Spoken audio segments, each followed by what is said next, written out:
આ આપ જોઈ રહ્યા છો જે ધનુષકોટી છે, રામેશ્વરનું આ સ્થળ છે. એમ કહેવાય છે કે ભગવાન રામે સીતાની શોધમાં શ્રીલંકામાં જતી વખતે અહીંથી પુલ બંધાયો હતો. શ્રીલંકા અહીંથી માત્ર 18 કિલોમીટર દૂર છે. આ તમે ઘૂઘવાતો દરિયો જોઈ રહ્યા છો. આ ઘૂઘવાતા દરિયાને જે સામે આવતી જે લહેરો છે, આ દરેક લહેરો હિન્દ મહાસાગરની છે. તમે આ બાજુ જોતા હશો તો આ બાજુ બંગાળની ખાડીનો પ્રવાહ આવી રહ્યો છે. આ બાજુ હિન્દ મહાસાગર, બંગાળની ખાડી, આ બંને પ્રવાહોનું મિલન એટલે આ ધનુષકોટી સ્થળ સુંદર.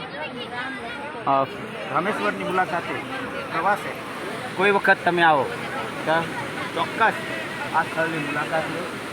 અદ્ભુત છે. હા, ગરમી થોડીક વધારે છે, પુષ્કળ ગરમી છે.